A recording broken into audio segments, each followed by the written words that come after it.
Vamos para o nosso próximo passo, então, da construção da lareira.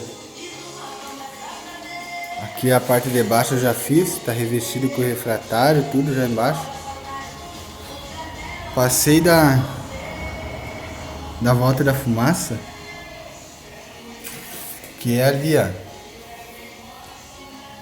Aqui o bocal. E aqui agora vai subir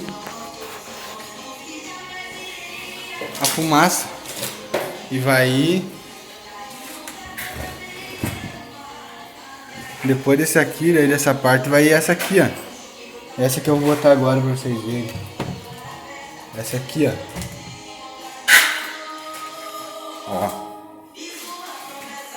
Vai ali. Daí aqui como vai ter a lajezinha aqui pra botar algum porta-retrato. Aqui. Aqui vai subir uma parede falsa reta agora até em cima. E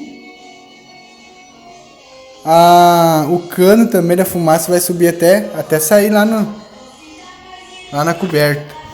E essa parede falsa que vai ter aqui, que vai subir reto, vai até o forrinho só. É feito um recorte no forrinho. E daí vai ficar escondida essa parte aqui vai ficar escondida dentro da parede falsa que vai ir ali, ó. Vai pegar o mesmo formato daqui de baixo. Vai pegar lá e vai subir reto pra cima.